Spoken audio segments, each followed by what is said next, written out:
humorous, good thoughts, thankful and appreciative.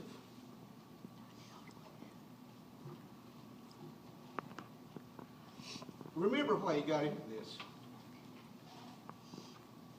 Before I met my wife, I was going to be an attorney, going to go to law school, and I was probably going to kick people out of their homes because I was going to be the corporate attorney.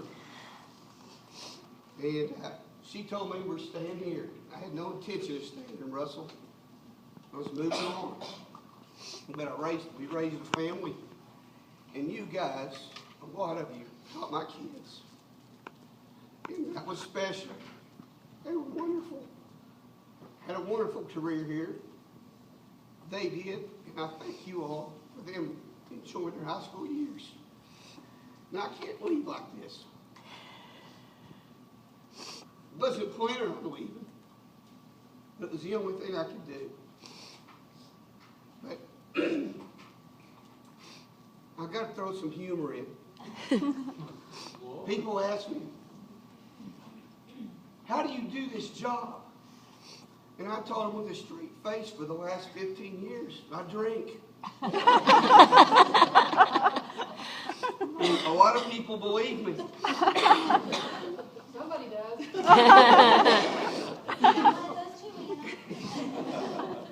Some of the other things that I've seen, and I just saw this fortune cookie thing fall out. There's a person in the school district that puts fortune cookies, the little things, in their badge.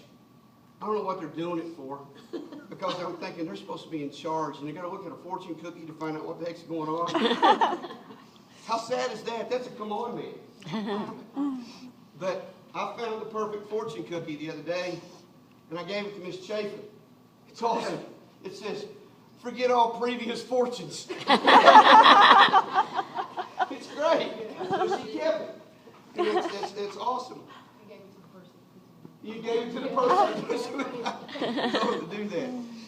But, you know, all the funny things that have happened. I mean, my gosh, the craziness, the stuff that we've done and we've survived. And, you know, with Sean Moore down the hall and doing the goofy things during lockdowns, and Elliot being locked down for 30 minutes because some kid told him, you know, one of my first years, I believed the kid said he had to go to the bathroom. And I was at Russell Middle School. And the kid was gone and gone. I couldn't find him. Finally came back and said, where'd you go to the bathroom? I said, Giovanni's down over the hill. didn't want to use the school. And Mr. Gross, you know, he was tough. He was a tough principal. And you had to be standing, painted beside your door and doing what you're supposed to be doing. And I ended up getting in Tracy Edwards' room teaching. Miss Ledford found out that I could teach computers. And she put me down there teaching computers. And I'm like, I didn't sign up for this. I'm a math teacher. And I would have to go from that room to my room, and it was a long walk. And a lot of times Mr. Gross was just, you know, he didn't have a whole lot of patience. So one day he was waiting on me. And I thought, oh, good Lord, am I in trouble? And so I thought, what can you come up with? Well, in typical Allan Thompson fashion, being a smart aleck, Mr. Howard always told me, don't say the first thing that comes to your mind because you're a smart aleck. I walked by Mr. Gross and said, gosh, Mr. Gross, thanks for watching my class. And I just shut the door. Right on. He never came in, so I guess he figured out. But the reason I was always late is because I used to have Tracy Edwards as a target. He was such an easy target. I would hide his stuff. I'd change his pencils. He had cereal in a bowl in drawers. I'd move his food. It was just a blast just to be in his room one period a day. And then when it came over here, it's like the Lord gave me John Cocos. And John Cocos was such. He taught me how to hit. He did a lot of things for me growing up, and he was tough. He was tough. But he always borrowed pens from me. He borrowed pens and his white erase markers and stuff, and he would go and just borrow and borrow. And finally, I told John, I said, would you get the man some pens? He's teaching. Please, get him some pens. So they got him some pens. So after he got a whole set of pens, I said, you know, Mr. Cocos, you owe me about a dozen of those. Oh, no, can't afford to give you. So I enlisted one of the kids, Matt Garrett. Many of you that are older remember Matt. I had Matt, said, Matt, I'm going to give you my old ones. And I said, I need you to put them in for Mr. Cocos' new ones. And so Mr. Cocos would write with him, he put them down, and Matt would switch him out. And he said, oh, Mr. Thompson, it's hilarious. He'll start writing with that pen, and it'll go dread, and he throw that pen across the room, grab another one. He said, that just gives me another one to get you. So I kept fresh pens for a long time. So I'm just saying, we had a lot of good times. And you have to remember, these kids, down through the years, that write to you, they come back, and I read you one that somebody about, you know, with the kid that was in the service. Those things mean a lot. So I know that maybe, you know, God put me here to do this, and I wasn't perfect, but I had a lot of fun. And 2 years ago, I'm just going to tell the last one because Sean's gone. I guess Joyce and him had been on vacation here talking about what everybody was reading at the beach. And they came back talking about this 50 Shades of Grey. I have no idea what 50 Shades of Grey is about, but we made up our minds that any time that I did an email or talked to Joyce, I used the words 50 or shades or gray.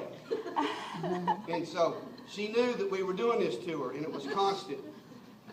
And so, with the help of Sean Moore, it's a good thing that they split Sean and me up, because I probably would have been fired sooner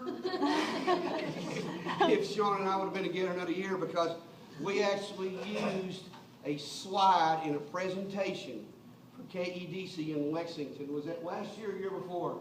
And we had 50, and we had shades, and we had gray on that slide. And it was, we pulled it off.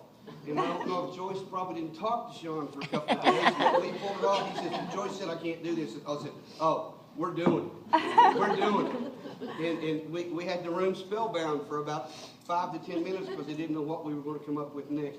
Those are the fun times. And, you know, and the last humorous thing I just want to say, because, you know, I don't want to go away people being sad, because it's not sad. This is you know, I've had a great time. And I've got to meet a lot of great people. But I'll always know there's 4 principals in the district. 3 of them were assistants under me. You hear that up in New Jersey?